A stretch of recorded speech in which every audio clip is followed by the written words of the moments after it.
VC. We provide financing to game studios to help them scale.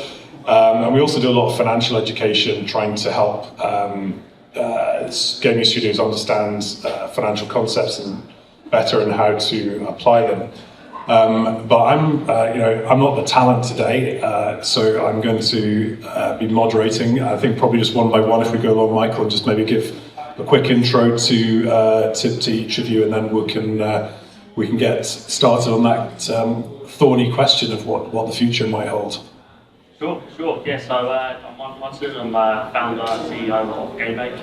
It's a distribution technology platform helping publishers, developers globally to find new ways to invest in their games, in their user acquisition, and in their new monetization strategies from alternative platforms. So yeah, it's an interesting space, a growing space, and hopefully I'll share some insights. Hopefully I'll shout it loud enough anyway, so you can all hear. So yeah, hopefully that's a little bit about me, and yeah, go. Thank you. I do have several hats, but I can tell you that when I started 26 years old, my first company was toy and gaming. So this is where I grew up from this industry, and believe me, it was a long time ago, so it's definitely changed. So my name is Baum. I am founder CEO of WLOUNGE. We are, I would say, supporting a lot of women in technology, diverse team. This is something that's very important for me as asset, as value. When it comes to gaming, we're doing a lot of things with gaming studio, and as WLOUNGE, we're launching NFTs, which related to gaming, and I think we will talk about this more during the panel. And then, is this working or not? No, this is working. It's all turned off.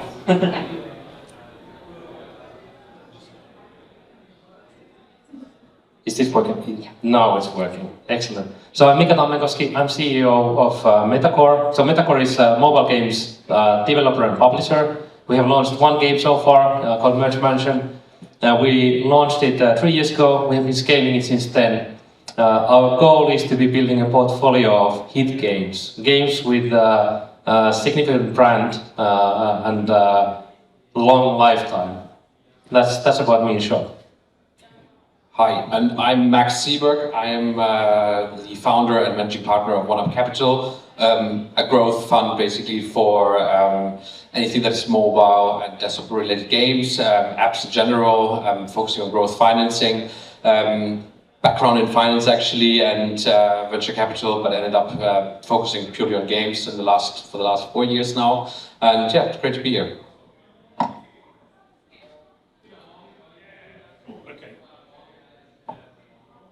Catch it. Yeah.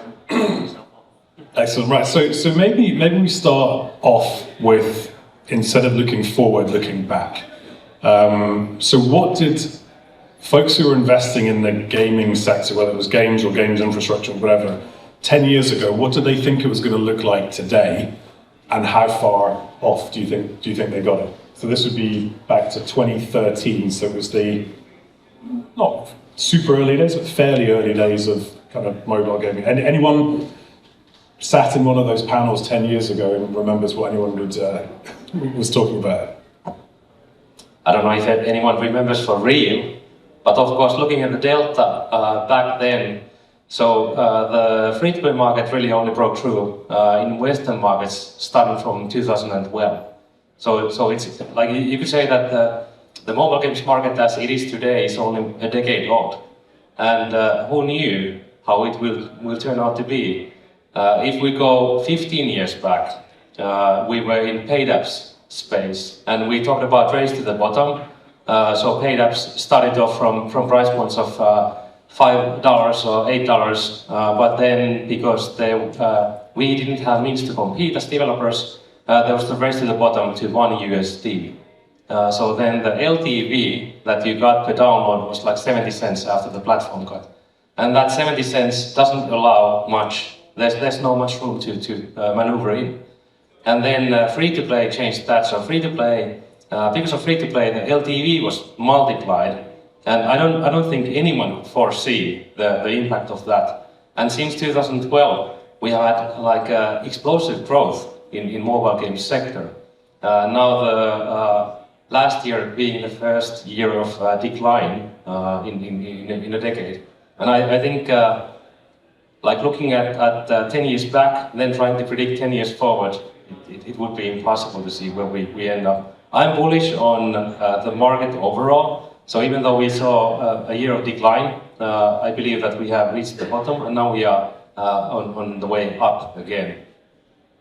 I did actually see something that Google posted early today, actually, which was around, we think we've hit the bottom and now we're starting to see the green shoots coming through as well. So, yeah, I mean, these things are cyclical, right? So, any other kind of views on that? Obviously, there was a mobile gaming piece, but there was a sort of wider. I mean, I'm trying to mind. I've been doing this for almost 10 years, so trying to think what investors were saying, you know, at the time. And obviously, there was a lot of skepticism about free-to-play, particularly. Some of which has been proven out to be true, but Molly, what do you think? Yeah, I just want to mention that it's beautiful to hear you because I'm coming from a different perspective. When we started to develop game, it was for kids, like 1 year old, 2 years old, and honestly they are much more complicated because you sell it to the parents, but eventually you want the kids to like it. So it's like you have two target groups, and you asked 10 years ago, and it actually was 2009, something like this. Talking Tom days, right? And then what it's like exactly, and it's like maybe, you know, they have an iPad, so they should also play with it in the car. So it was always the educational part or the added value that we're bringing to the toys. And look at them today, you know, they're doing all this math and everything today. So there was, as you mentioned, like a big step ahead. And I think that right now also the generation that we see today in this age, let's say even like 0 to 4 are much smarter. Also thanks to this game. Yeah, I do remember the farting cats being a tremendously good co-parent for a part of it. But actually, you're right, because it opened them up to a whole generation of this is how we do things. And now, if I look at Mika, it's like this is how we learn, etc. as well. So, Michael, what do you think?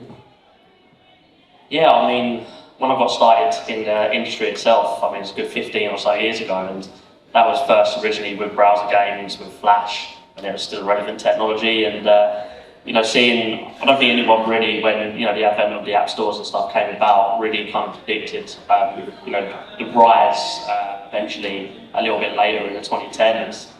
You know, of the hyper casual movement, which when I started making them sort of games for mobile, it was just an arcade game. It wasn't called a hyper casual game back then. That term wasn't coined.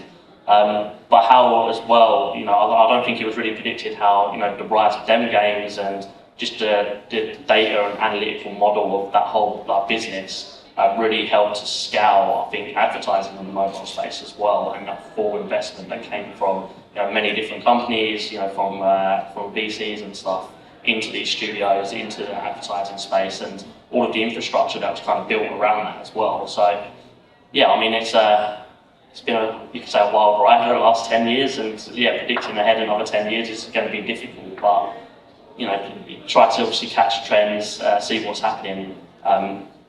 I guess just make the best and do your best with that sort of information. So. Yeah, maybe one more thing to add. What I think was tremendously different 10 years ago than what we're looking at, what we're facing today, is who those kind of investors were, right? 10 years ago, you had like no venture capital funds basically that were entirely focused on investing into gaming. That purely didn't exist, right? Those entrepreneurs who basically made those exits 10 years ago didn't exist yet. They were not there yet, right? So you obviously had a very different type of mindsets looking into what could be the next best thing. And I think that's where a lot of misses also came from, as you say, there's a lot more sophistication in there. We would never expect that, hyper casual gaming would have been experiencing that explosive growth 10 years ago. Why is that? Maybe it was the wrong people sitting on the other side of the table, that could have been one reason. But on the other hand, it worked out still, because the games developed to what they are today, and they experienced that massive growth, and now they're experiencing corrections in that, and they're experiencing adaptations they have to do. But again, that's a story from the day. So yeah, I mean, it's important to remember these things go in cycles, and absolutely, we've had since 2008, we've had an enormous bull run cycle. We basically missed the cycle, and now we're sort of falling pretty hard from it. But it's an opportunity to kind of reflect and always come back. But sorry, we're always talking so much about, like, you know, falling, and this is like, you know, the very dark days and so on, especially the press, right? The press is like making it sound extremely negative, and you feel it on a lot of ends. But I also think that in a lot of cases we are talking about corrections, right? We've experienced during COVID a massive increase in users and in screen time, obviously, that is now being corrected, right? So in that sense, I think, I mean, that's just my opinion. It might not always be a popular one, but, like, you know, that to a certain degree, we are feeling corrections right now, but it's still a $200 billion market that is growing overall. That's something we can't forget. It's not a market that's decreasing, it's just experiencing certain corrections, I think. I think, like what you said there, it's you know, talking about obviously the drop in everything right now, but it's relative, really. I mean, you know, you're seeing obviously a lot of funding rounds that have closed, you know, with like Tab Nation, with Baum and stuff. You know, people are still out there raising money and you know, finding new ways to try and invest into their businesses, grow their businesses, scale into new areas and new genres of games, from, you know, hyper casual into the hybrid casual side, and so on. So yeah, I think it's relative, and it depends how you look at it. Yeah, things are down in a sense, but as you said, it's still an absolutely huge market. It's a market, you know, that I would say that in, you know, the future, over the next 10 years, it's definitely going to grow even further. So I think there's no need to be sort of too down about it. There's still exciting times to come. Just got to have the lows to experience and appreciate the highs at the same time. Whilst there was a correction, it was obvious that the thing that the legacy of it, if you like, is it got people way more used to spending way longer on screens. So of course now people go back to work, or some people go back to work, whatever. So there's going to be a natural correction. But in terms of that behavioural, you know, sort of sea change, it's sort of legitimized, for a better word, people spending a lot more time on screens. So in terms of if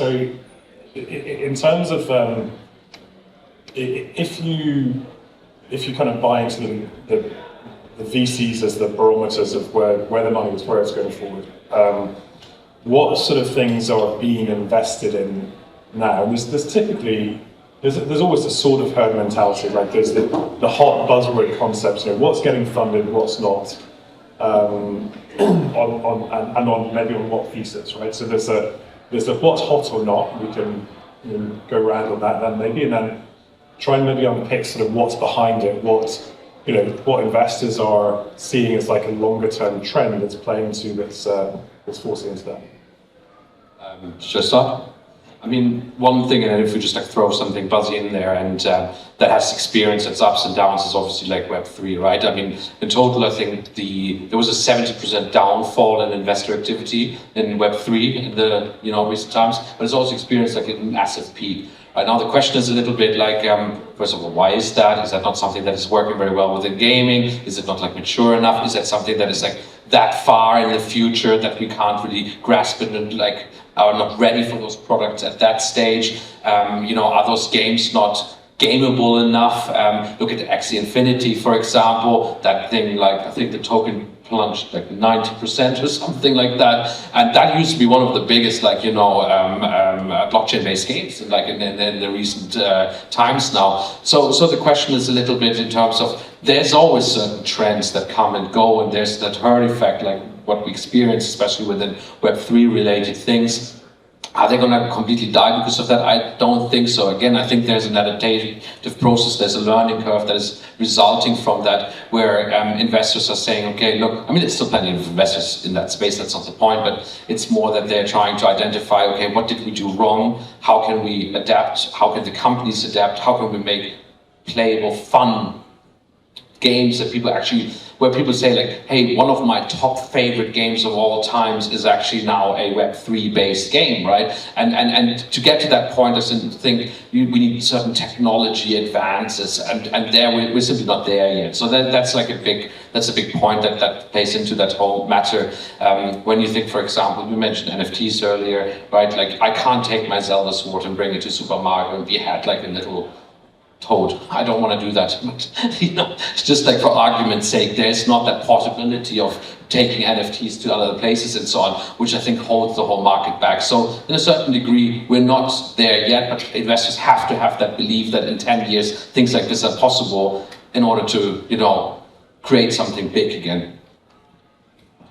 Yeah, I think looking at the big picture, I think it also comes down to the different kinds of investors and investor motivations out there. If you go 10 years back, the variety was a lot less. So nowadays, the traditional way is that VCs look for these 100x or 1000x returns. So they look for something really disruptive, and that's still going on. And that's the opportunities like Web3, for example. So those can be really big bets, and there can be really big rewards. But then also you can invest into the infra, in the tooling side, or you can invest into more of the bread and butter kind of business, because we know more and more how to build actually business and sustainable business around games. And there, the returns might not be 1000x, but the level of risk is lower. I think that's been interesting to follow how the environment has been changing because of that.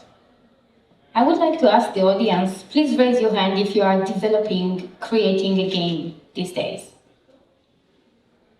Great.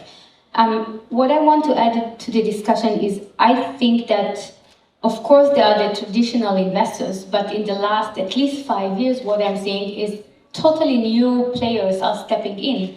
The NFT that I mentioned came as a need. All this Gen Z using metaverse and using things, or even like brands like H&M or Balenciaga, they are using another dimension to communicate with their customers. And as a community, as WLOUNGE, we have 30K people, but how you can measure who is the inner circle and who is just popping up from time to time. And the gaming right now is a great tool for that. And also this generation is talking about not what I'm wearing, but what my avatar is wearing.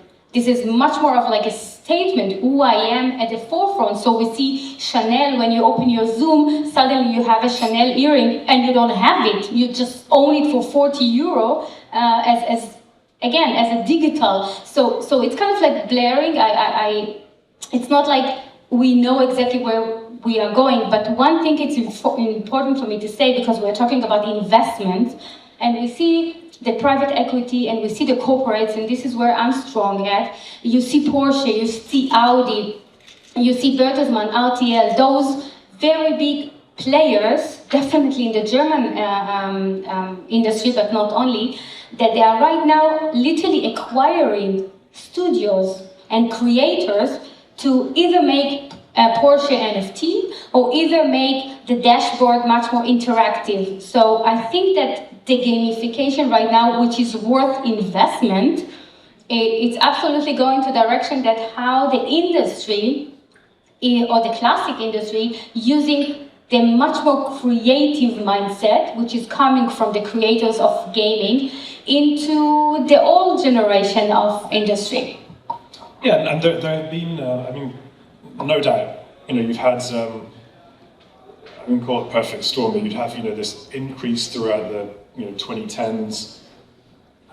Everyone has their phone on their screen, then you have COVID where you're really subjected to it. And now, basically, maybe one of the opportunities is how it opens up into, into other things. So obviously you have education, then you've got, from an NFT point of view, the brands, if they get it right, it can be fantastic. So using gaming as a way, as a segue into some of those other marketplaces is definitely super interesting. And maybe something to add to what Mali has said. If we want to understand where the future of game investment is heading, I think we need to start understanding who are those people that are going to invest into games in 10 years, right? And if we're trying to break this down, and this comes a little bit to what you said, right now we have gaming-specific venture capital funds. We do have angels that are, coming from the gaming industry. But as Mali said, we are going to feel now like there's going to be a big wave of private equity firms that are not related to gaming at all, like suit-wearing guys that are realizing, hey, this is a $200 billion industry, I want to be part of this. How can I be part of this? By buying up companies, which in a sense means that those companies that are being bought will create new wealth. They will create new investors. They will create a new breed of people again that can reinvest the capital that they got from, for example, private equity firms that they are then going to invest into companies. Do you guys still follow me? I hope. But the point really is that I'm trying to make is that we're going to see that there is a new generation of investors happening in 10 years that having a mindset of where gaming is like a second skin and always has been, right? It's in their DNA and their mentality and their mindset and so on. Like 10 years ago, you could probably count on one hand, right? You remember that there was LVP, there was Initial Capital, there were maybe a couple of others who would actually stand up there loud and proud and say, yeah, we invest in gaming companies. And everyone thought, you're mad. Games is a hits business, you don't see VCs investing in indie musicians, so why should you do, all of that, all of that sort of came through. And now, I mean, you look at the sovereign wealth funds, you look at private equity coming in as well. So the fabric of the whole landscape is changing.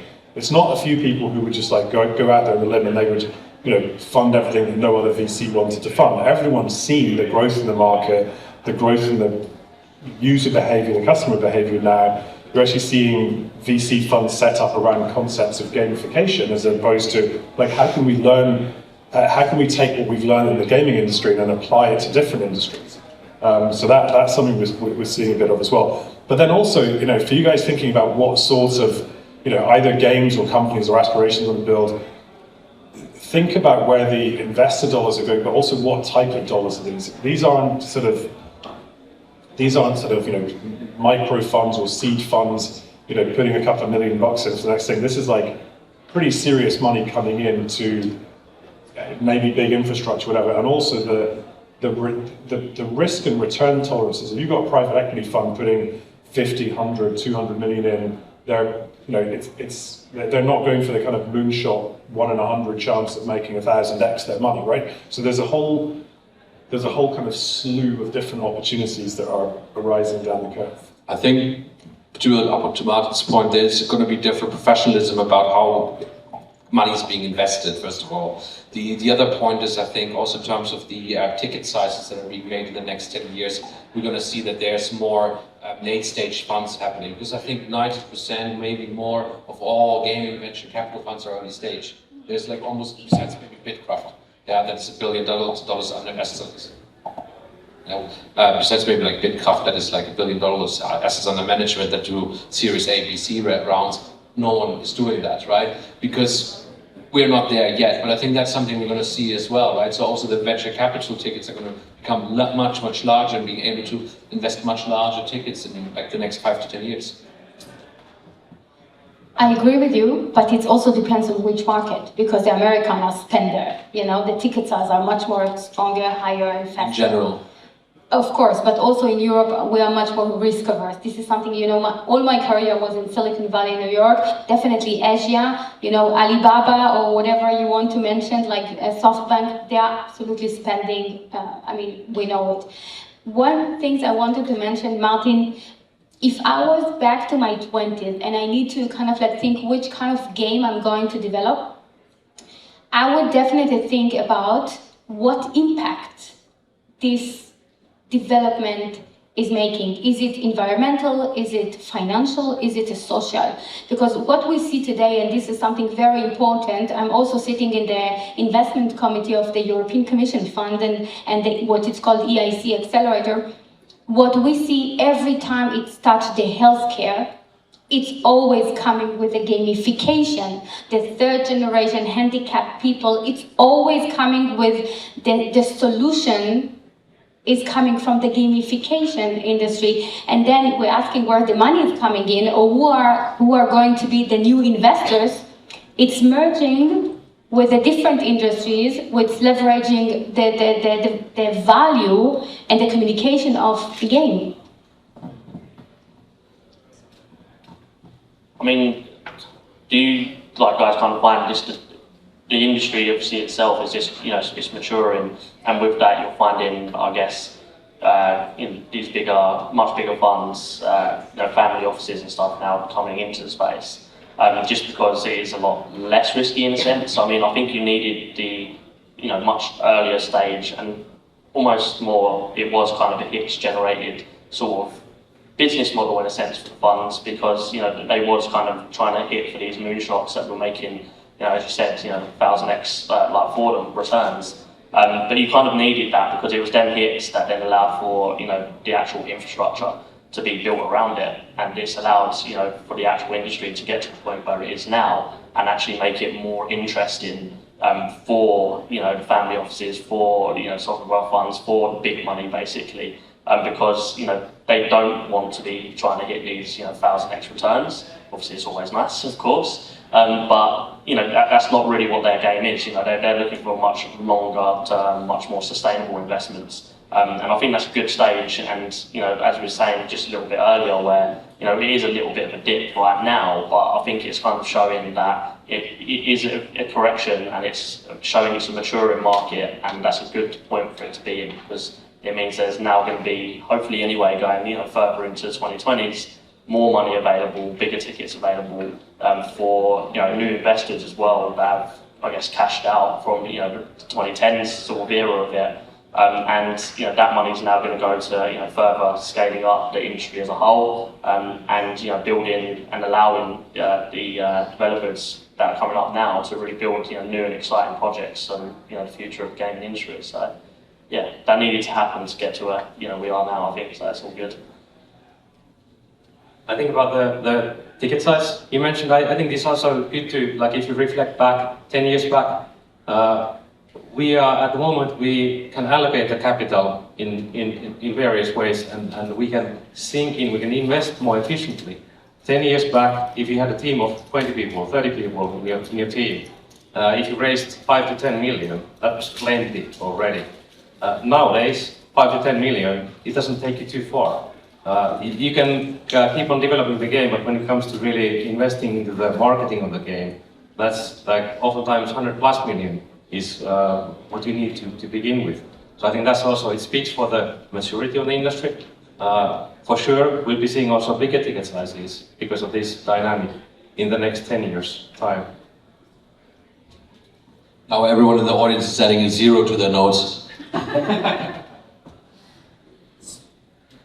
So it wouldn't be a panel in 2023 if we didn't talk about the AI impact. I mean, if you've got a team of 30, is that a team of 20 next year, or because all your art is being done by generative AI? What's the view from the trenches and everyone? And so obviously, like, it's attracting a huge amount of investment capital. That's the Web3 and NFTs and so on put down because everyone's going after AI. There will be winners, there will be losers in that. What do you guys think about the impacts of it on gaming, and can we try and see through the immediate, really obvious things right in front of everyone's? I want to take this to begin with, because I've been the kind of person who gets excited about new things, who underestimates the time it takes for things to mature up. I hope I have learned my lessons by now. I think with the AI, so about your question about whether a team of 30 could be a team of 20 or a team of 10, I don't actually believe in that. There are two reasons. The other reason is that the demand for content is increasing at a higher pace, so we need to increase the team size. We need more output to serve the players. But it's also, I think when it comes to AI, I don't believe in the doomsday scenarios. I'm not an optimistic person to begin with, but also I don't believe in the bullish scenarios. I think AI will be a really large wave. I would compare it to internet browser to begin with. It's a wave that will last for decades, and it will massively change the way we do things. But it's more about the AI giving us superpowers to actually do more, so increase our productivity, and instead of replacing us as creators. So I'm a big believer in that, but over the decades to come. I believe there's something like this as well, but I think what we have to also understand is that there's a lot of, excuse my language for this, like bullshit in the market about this, because most of what is being considered as being AI nowadays, especially by companies, is still machine learning, right? So we're like, not at that stage where everything's actually artificial intelligence yet, right? It's using historical data, it's not having its own, like, mindset and so on and so on. So I think we have to look at it from a perspective of where we are right now, where most of the things are machine learning, which we can utilize, which actually, not making people redundant, but helping the business, helping productivity and so on. And as I think something that you said, which is quite interesting, which I wanted to build on, is content, right? I think content is consumed in such a rapid and more faster way. It's hard for me to actually grasp how we're going to consume content in 10 years. I mean, it's actually almost scary to think about it when you think of the rate of consumption, how it's basically going when you put it in a graph at the moment. Now, given the fact that content is being consumed so quickly, we need support of more content being created, right? Let's say, for example, anything that is in the space of low-code possibilities that help actually an audience or the community to create new content that is being built upon my game that I've been already building. So anything in that field I think would be tremendously helpful, adding additional value to a company rather than making people redundant in that space. Yeah, I guess it's enhance, not replace. Like from my perspective, it's I see it as kind of the new wave of tools, of infrastructure that's being built now to actually help aid the industry, help aid developers, content creators to do much more with their time and much more with their work. So yeah, I mean, maybe it will be Terminator in 30, 40 years time, who knows? But I think right now it's it's tools that we can use and we can all leverage to actually do more. So I don't think it's going to be going, teams of 30 is going down to teams of 10. You still have a team of 30, but you'll have a much more productive team of 30. And maybe you can do the work of a team of 40, for example. So you don't need to spend out scaling up that team. You can actually invest in your tools and infrastructure to get much more out of the time that's being spent instead. But it doesn't make such a good headline, right? I think eventually, like every other thing, like we talk about blockchain back then and all those buzzwords, it will just make us more focused. Because I think eventually, like you see today text, you say, this is ChatGPT. We will see immediately creation of a gaming that's made by AI. I mean, eventually the human eye is stronger and we will need more of the creation, and honestly living at home with the creator is like, no. So creators will become even more genuine, authentic, and I think this is actually, hopefully, will go to a better direction, that we will know where to use it and where to not give it so much space, because it looks cheap, because it's obviously made by an AI. Yeah, you can kind of tell, right? It's early days, I'm sure, but for sure, you ask like, what is the vision? So we can definitely visualize. We should have put this into ChatGPT, and see what it said, right? If I'm right or no. I think it's been really interesting to follow, for instance, the use of AI or ChatGPT and such tools within Metacore, because we have such creative people. They use it in really creative ways, be it sentiment analysis or writing feedback in performance reviews or such. So it's I think it is really like we are seeing the signs of the potential already in there. And I can hardly wait to see, like 10 years forward, where we are there. Yeah, it's a very hard one to predict. Let's talk a little bit about location. So arguably you'll have people that say, location doesn't matter, and since COVID I've been fully in 40 countries around the world. But gaming is one of those industries that's always traditionally sort of clustered, right? So you had back in Helsinki from the Commodore 64 days in the 90s. Now you can always trace the roots back, and then now you've got basically hotbeds of talent in mobile gaming, but gaming generally are in places you wouldn't normally expect to find them. So normally it'd be like, everything's happening in Silicon Valley, New York, and a bit in London, and Helsinki, whatever. But that's totally, if you had to pick maybe 10 years ago the places on the map that have emerged as hotbeds of talent, I mean, to my mind, Istanbul probably wouldn't be, on there, right? But the Turkish market's amazing, and same in Cyprus and so on. Now, so I'm going to give this one to Mika, right? So Helsinki's been on the top slot for a long time. How is it sort of on the ground, and How do you feel about it? Do you think it's still there in 10 years, or do you think there's room for others? Well, there's definitely room for others, but Helsinki or Finland will still be a hotspot for games overall. And I think it's if you look back, I've been working in the games industry in Finland since '96, and back then the industry was more like 100 plus people. It was a lot smaller than it's today. Of course, the whole games industry looked really different back then.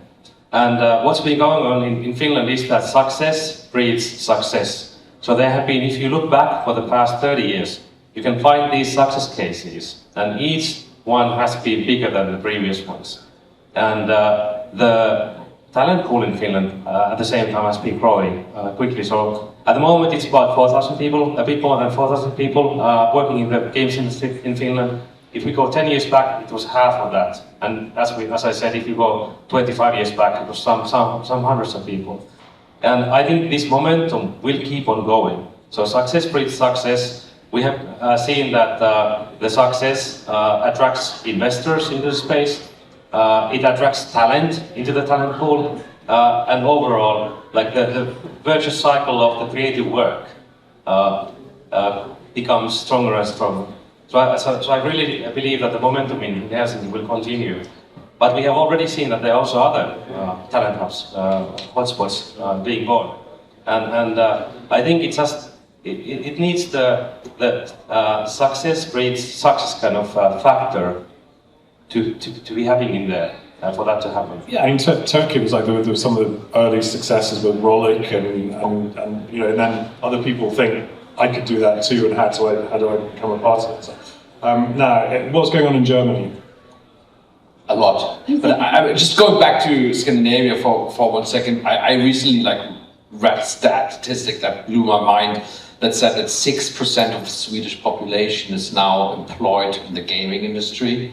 I mean, 6 doesn't maybe sound that much, but it's actually a lot of people, right? So I think the Nordics are like a huge general forefront in terms of creating a gaming hub in that sense, in a general place, but it's still very scattered, and that's a good thing because gaming globally overall is growing, right? So you have obviously still the US as a quite dominant gaming industry, but now you also have Vietnam, you have Turkey, which absolutely blew my mind because it wasn't on the radar 5 years ago, or 6 years ago. And already you talk to the Google guys, Pakistan is the new Turkey. Yeah, it's crazy. India, I mean, the thing is in India 5 years ago or 10 years ago before, I think it was Jio that, basically gave cheap internet to the population. There was no mobile consumption. Now that's one of the largest mobile consuming countries in the world. So I think what I'm trying to get my point towards is, and who's going to win that race is, and I'm sure Mali, I'm going to hand my mic over to you after that, is those countries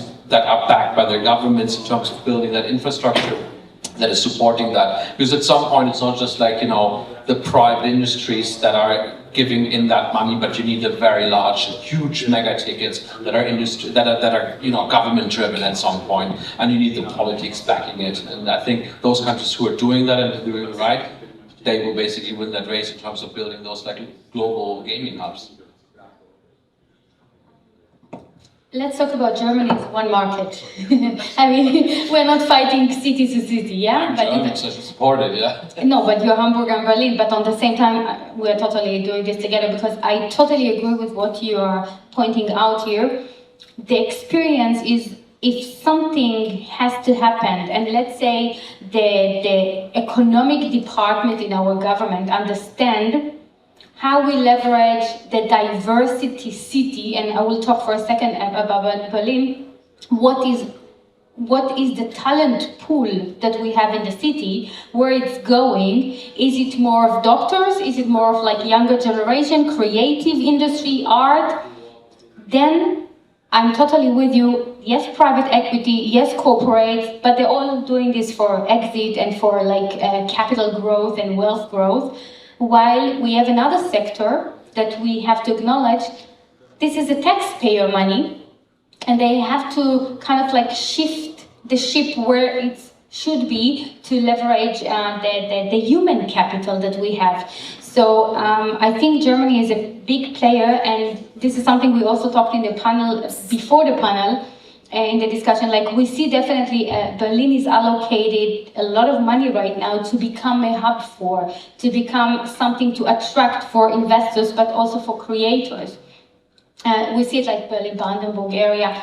But on the same time, if the private sector see that the public sector allocating capital and not just talking, they will follow. This is usually what's happening. So your question was like, who is going to win it? I can tell you that Germany is a very rich country, so probably we'll see a lot of things coming from Germany in this, I would say, in this area, in this industry. The problem is in the culture. The problem is in the mindset. So we have to make sure that we have the money, the capital, the support, the infrastructure, but also the mindset to really raise significant companies, sustainable company, and unicorns. This is something we don't see enough in Germany, although we have for sure better infrastructure than part of the countries that we've already mentioned in this panel.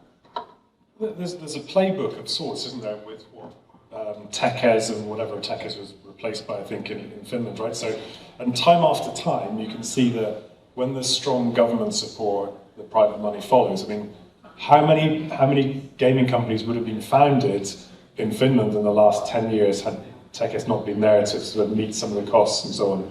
You know, I mean, hard to answer, but it's been you know, I mean, every second conversation we would have, you know, the government support. I mean, I guess we do it a little bit in the UK. Canada's pretty good as well, but you know, and actually we should speak to a lot of people in Turkey now saying that the Turkish government is really getting behind it and subsidising user acquisition costs, which I think is fantastic.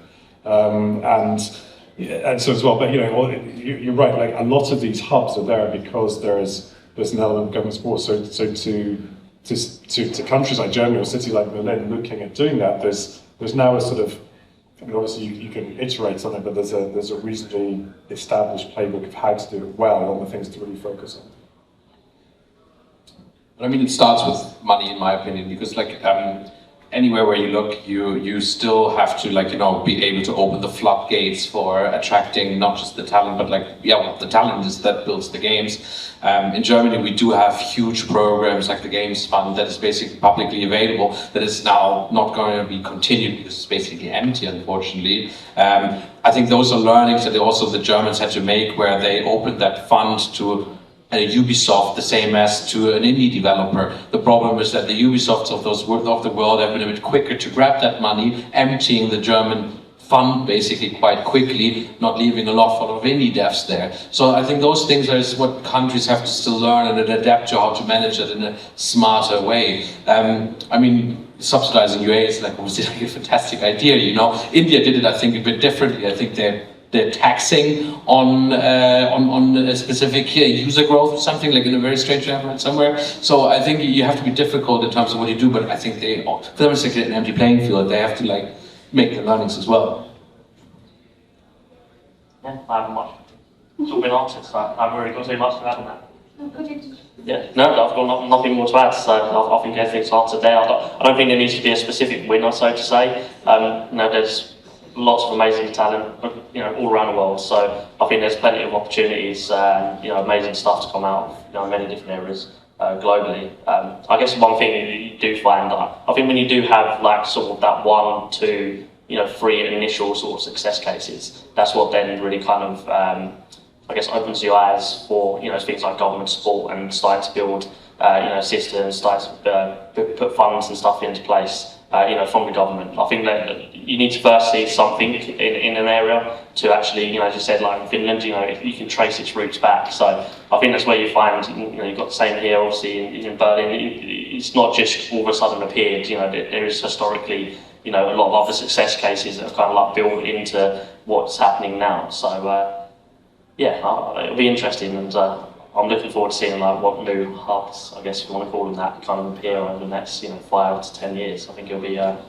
really cool to see what's coming out of the world.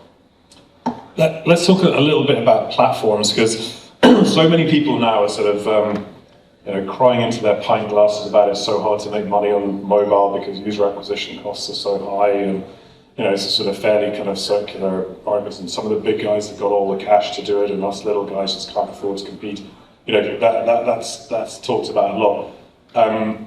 And IDFA deprecation from Apple and all of these things all feed into it. So let's not get down a rabbit hole on it, but there is one of the things empirically you're sort of seeing is a lot more interest on the investment side into sort of PC and console. For a long time it was all like,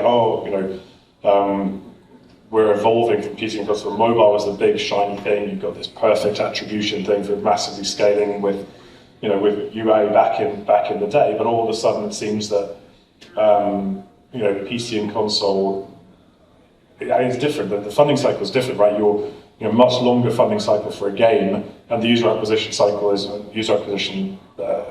dynamic is totally different as well. However, the amounts of money involved are substantially higher. People are paying a lot more for a game. So I wonder if you guys have any thoughts in terms of like the investability of and the risk-reward horizons of sort of resurgence in PC and console investment. Yeah, I mean, when you said like talking about platforms, and you mentioned obviously PC and console. I mean, going back to just the mobile space itself, I think there's such a huge and untapped market anyway that everything's always so focused iOS, Google Play, and that's kind of the duopoly that's been since the emergence of app stores. But there's a huge sort of swath of just the mobile market that just hasn't been taken advantage of at all. So everyone is complaining about higher user acquisition costs, higher CPIs, but there's actually hundreds of millions of users, across Huawei devices which don't have access to Google Play.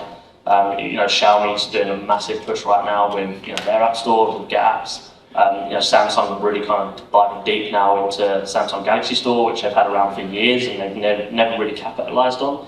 And they're really digging deep into that now and really starting to try and leverage the infrastructure they've got, and it's like 400 million users across Galaxy Store that they do have. So I do think that there's a lot of investment to come still in the mobile space to start opening up these new areas of the industry itself. And then looking as well into various different channels. You mentioned obviously PC. I think everyone thinks Steam, for example, when it's PC. For me, just because where I originally started in the industry, but when I think PC, I actually think browser gaming. That's my sort of go-to. And that's really now having a resurgence. I think back in the day, in the 2000s, flash gaming was the big thing. That's how everyone did play their games. I'd be at school playing it because I couldn't be bothered to learn. I wanted to play games instead.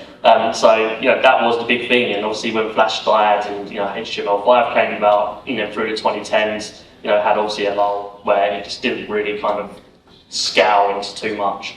Beyond sort of where it is, it just had a kind of a level playing field. But you're now really starting to see, last year through this year as well, and I think continuing through the next sort of like 3 to 5 years, you're going to see browser gaming really start to scale up. And I think with the emergence, of cloud gaming as well, and being able to build that into the browsers, so streaming can be done within the browsers itself. I think there's going to be a whole new way that players start playing games. And I think how publishers and developers are going to start looking at publishing their games as well, because I don't think you need to be thinking just, we'll publish to iOS and Google Play now. There's going to be a much more fragmented, I think, market, but a much more democratized market, which means developers are going to be getting back a bit of power, and it's going to allow them to negotiate better deals, get more for, I guess, their buck at the end of the day when they are trying to acquire users. And hopefully grow the market even further and quicker from that, because there's a lot more profitability in it. So yeah, I don't see the sort of the rise in CPI and UA costs as a bad thing. I think it's allowing the market and the big guys in the market to actually start to open their eyes to other channels that are out there that exist, and I think that's only a good thing for everybody. So. Something I'm happy to add, because this is a learning curve that I've been through, and everything we're talking about NFT, which I don't even want to use this buzzword, but let's call it community benefit. So it's kind of like matter of attitude, which means like you establish a game and then you start to build community around the game. So of course it's customer acquisition and it's tons of millions to invest until you see the revenue in. On the same time, same as NFT, you know, okay, you brought something, some digital asset out, but who said it's valuable for even one person or like massive number? So the opposite is what I see that's happening. And this is the collaboration. I can tell you that we are around like 35K people community on the WLOUNGE. Some of them startups, some of them high level investors. It's coming from different layer of target group. And then you establish something into the community while you know this is perfectly fit. So you kind of like customize that to a different layer of your users. And I see that, for example, other brands are using this. H&M did it, or Chanel also did it with their own NFT. And maybe this is the next generation, because you asked about why Capsula, so maybe they need the infrastructure, you know, like even I know one game studio that built something on the Minecraft because they just wanted the big hug of or bear hug from Minecraft/Microsoft. And said, yeah, they will take care of, you know, the customer acquisition and to promote it. But as a developer or as a game creator, you can think about the other way. Either leverage your own community or collaborate with other existing strong community, because this is actually the customer acquisition or building the trust between your users. I think I love the part about, you mentioned about developers complaining about the price of CPIs and CPIs rising and all that. Like, for the whole of my life, I've been actually hearing these complaints. Like, it changes a bit, like what's the reason for the complaints, but like going back to the race to the bottom, or then early days of free-to-play, when Supercell and the other big companies broke through and then they were reaping big profits, and then us speaking that now they can invest all that money back into the games and there's no way that others can compete. And then after that, when they were the new entrants, it was about the raising budgets of how much money you have to invest in the marketing and how are you able to compete with the big players who have the funding already. And I'm completely sure that we will keep on complaining about these things for the foreseeable future, even though the market is evolving and growing and all of that. So that's taken for granted. So in the next 10 years, we'll hear a lot of complaining. We'll still be complaining in the next 10 years. Yeah. Matt, any sort of last points? I'm just aware of time. Maybe we can just have a quick round up. We've got a few minutes left. I just wanted to leave a couple of minutes in case anyone had any questions whilst we have all these guys here. There's a hand up already. Do you want to just chat? I am. Okay. Very much. So, I even wrote it down. So you guys were talking about circles, about browser games, then computer games, mobile games. So is XR and spatial computing a circle, an next one? And if it is, what makes a gaming studio that builds in XR investable?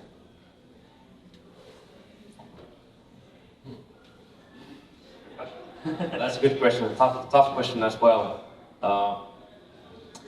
And I have to say that, so as I said earlier, I'm the kind of person who gets excited about new things and then I underestimate how long it takes for things to evolve, if they ever evolve into something that is sustainable.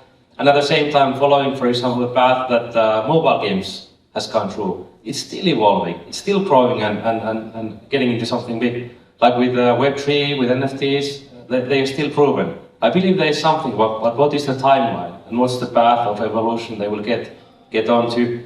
So there are oftentimes these things that are on our radars, but will they ever become a thing, or how long it takes? No one really knows. So I have been, so I'm the kind of person who really believed into, I admired these entrepreneurs who used some disruptive innovation or blue ocean strategy, but then I realized that I have been working in games for the whole of my life. If I don't have the means to compete in this space, jump into the red ocean, who does? And if I really believe my own hypothesis about the market being immature, then for sure the wrong strategy is to try to use some sort of disruptive innovation to begin with. Because in an evolving market, you just have to jump head on into competing. So, but yeah, maybe I'm just becoming too old for this.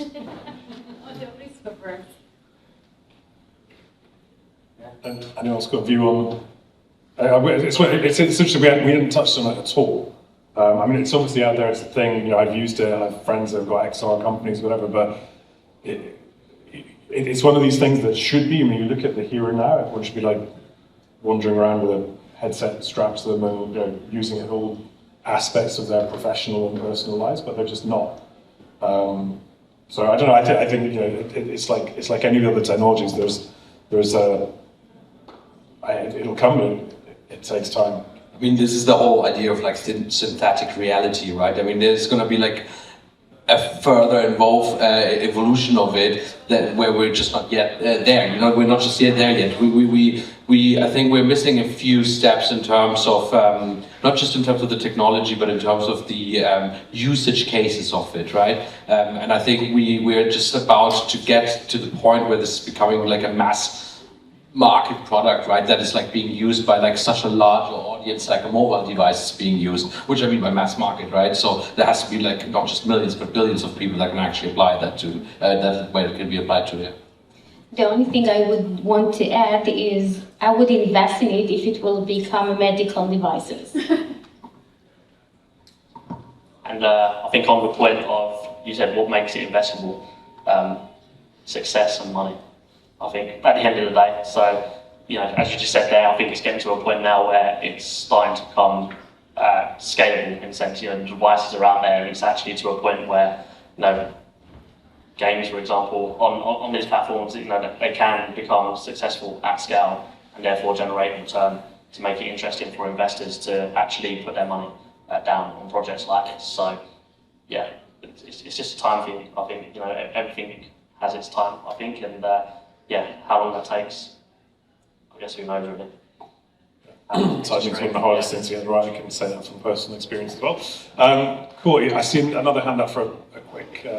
Yeah, hi, just a quick question, because it was mentioned very briefly PC console, but a lot of games on PC console, you mentioned, of course, longer development time, the user acquisition is slightly different, and it's more content driven. It's not a platform, it's not scalable, there might be sequels and so on, which become more like an IP trade. And my question would be, it is a huge risk to invest in a content-based startup, so someone who basically has like the one game and it's not going to be, oh, we're going to have 100 million players within like 1 year. A lot of companies that make game can't do this if they're going to be focusing on the indie. Is that invested like at all? Is there any chance for these studios to look for anything other than the German fund and hope that Ubisoft doesn't take it over? Is there any private money that can be invested in this? There is, but there's actually not that much. I mean, you're right. Most of this is driven by AAA studios, by the very large ones, because all of this is walking like elephants, right? Like, once you've published a game like this, you've published that game, there's very little room for adaptation because it's out there, right? It's on your, I mean, worst case scenario, you bought a disc, right? And some people still do that. And that disc is not very adaptable anymore, other than a mobile game where you can obviously, like, you know, start doing a new update after a point, or there's much more flexibility around that. And user acquisition is extremely heavy there because you have that publishing phase, right? You have this 3 to 6 months or 1 to 12 months time window, basically, where you're launching that game that is so essential. So if you duck that up, then you basically lost a lot of money. You can't do a lot of testing, right?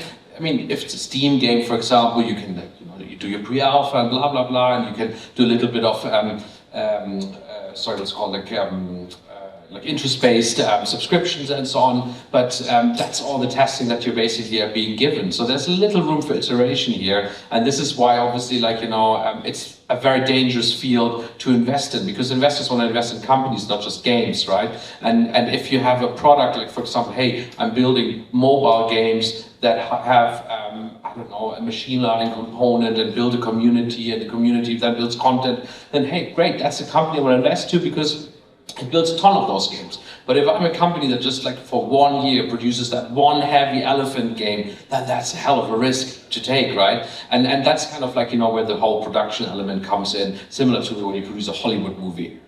Right, and that's why there's like public funding available, like same as in the movie industry in Germany or in other countries. There's a lot of creative funding available, but private money is then quite rare for those things. Cool. Okay. Well, let's. We're just a couple of minutes over, so let's. If it's a super quick, I don't want to get a shot for being the, you know, keeping everyone from their beers. I think no way. No one. Hello? Okay. If now, the Web2 gaming, they taking the companies that publish and making them, they taking it from the buyers who came for some experience, to see something to play and like have fun. Web3 gaming is changing the situation in a way that people will play to earn some money because Web3 given this possibility. So between Web2 and Web3, this is only technology questions, and in one day, Web3 will become the same colorful or detailed or something that changes between these two auditories. So in this way, why people will still play in Web2 gaming if they can play Web3 gaming and earn money on this? So in this understanding, people who play games, they will change their opinion to play, so they come in not to play and have fun, they will come to play and have something from this that they can turn it in a real value in their world. So if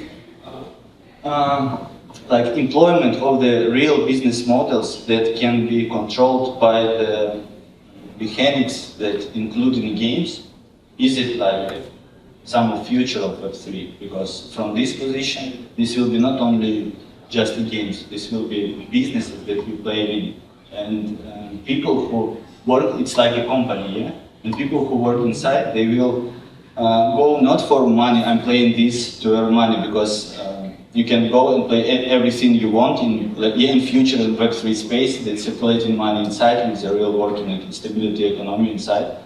So people will go by other reason to play game because they're interested in it, and this also can earn money. So the way how people will work and do any stuff for money, it also will change them, and we have other like education of our society.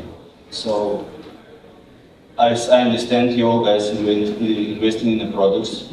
So with this vision, company interesting for you or no? With this understanding of the industry. Thank you very much for the question. I know we don't have that much time, so I'll try to make this relatively quick.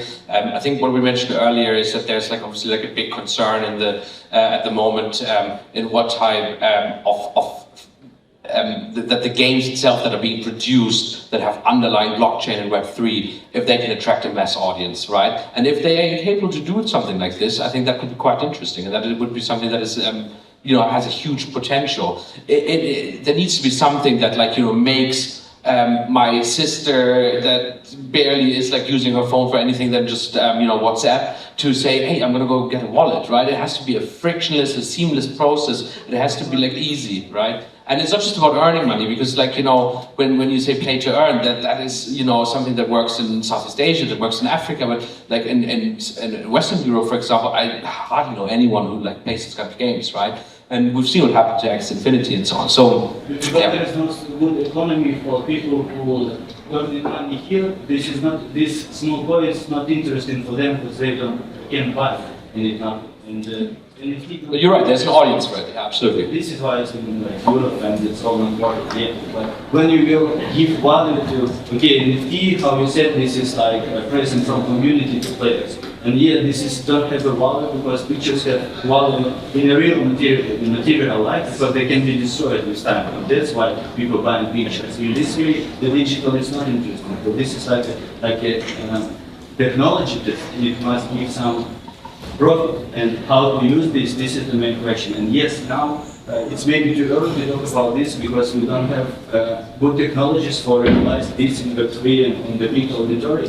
But I think the main question, technologies will grow anyway, and anyway it will be the moment when it will be like, you can easily do it. But the understanding of the process and the creating of the models, the business model, you really can input in game and give a real chance to, like for example, like planting trees or something, you know, like you buy an NFT, you're investing money in planting trees, the seed, for example, costing $15. Yes, it's growing, you can sell 150 centimeters sequoia at $600. This is an NFT. If you have an NFT that you pay, and this is your document, that you have something that will bring you money. I think in 10 years we're going to get there. If we're talking a 10-year horizon. But guys, let's wrap up just now. You guys have all got other stuff to do. Give our panelists, please, a quick round of applause and thanks so much for